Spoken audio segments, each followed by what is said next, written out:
We are out and about taking some street shots tonight with the Fujifilm X100T.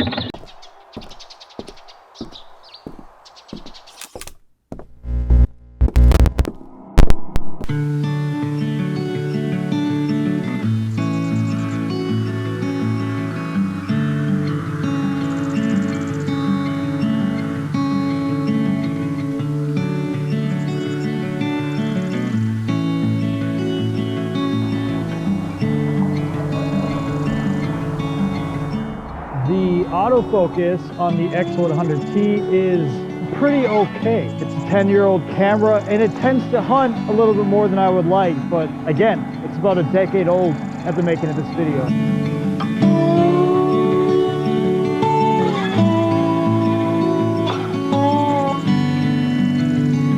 The X100T is a decade old at the time of making this video, but it doesn't feel like that when you hold it in your hands. Albeit it's made to feel timeless, classic, like an old film rangefinder. But aside from that, the specs feel very present day. Now, notably, I'm talking about the hybrid OVF, EVF, little bit of both viewfinder we have.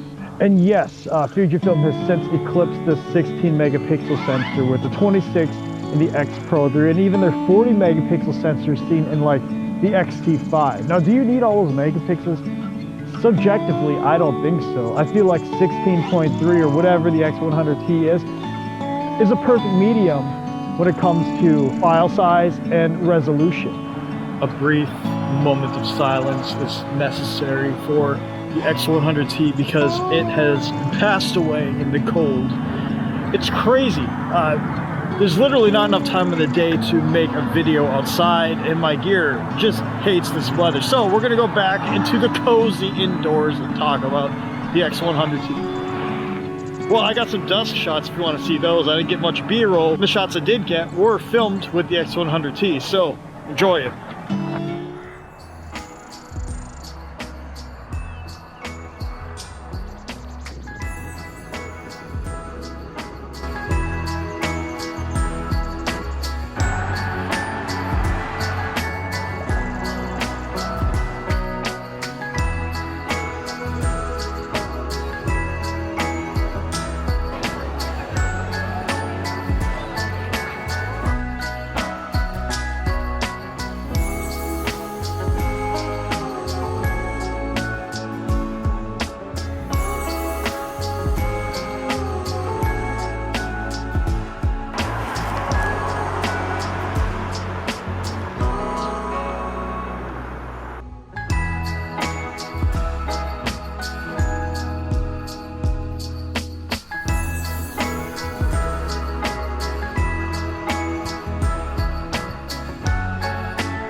So let's make this short and sweet. You have pictures to take, things to do. I just want to talk about the things I like, what could be better, and is this worth the premium price today?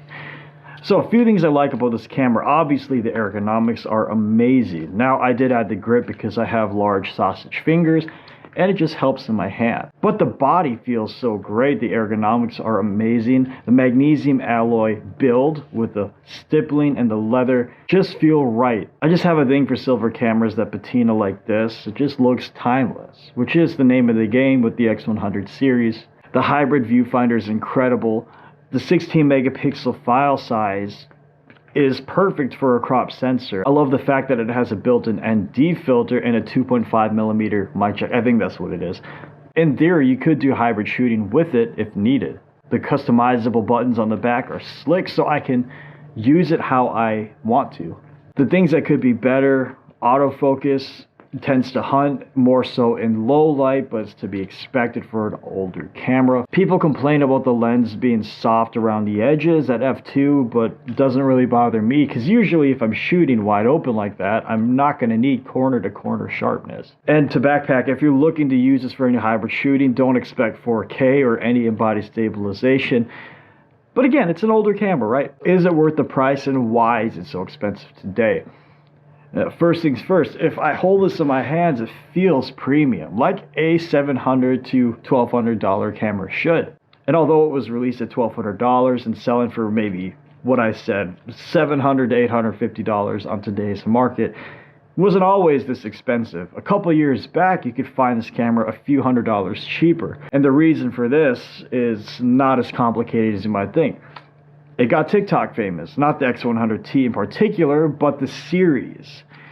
At some point in the past couple of years, some influencers found out the magic of the film simulations in the X100 series and Fujifilm at large. So the price of Fujifilm cameras have went through the roof, and to boot, digital cameras have just gotten expensive lately anyways. So to me, I guess I could justify spending $700 on the X100T. Now, that said, I found this one a lot cheaper on KH, and no, that's not a plug, it's just the price, $300 or something.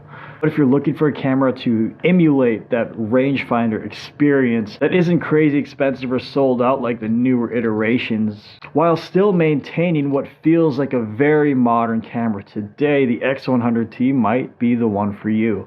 That said, the X100S is nearly identical to this camera. I mean, you're not going to get USB charging, less film simulation modes, not as customizable buttons, or Wi-Fi capability like you would with the X100T, but shooting experience and image quality wise, it's about the same camera, and it's a couple $100s cheaper. But at the end of the day, the X100T is a fantastic camera. It feels timeless in your hands, and it gives you that rangefinder experience where it allows you to slow down, take a breath, and enjoy your shooting. So that's it for this video. Thank you for watching. Sub to Matt's Notes on Instagram, and I will see you later.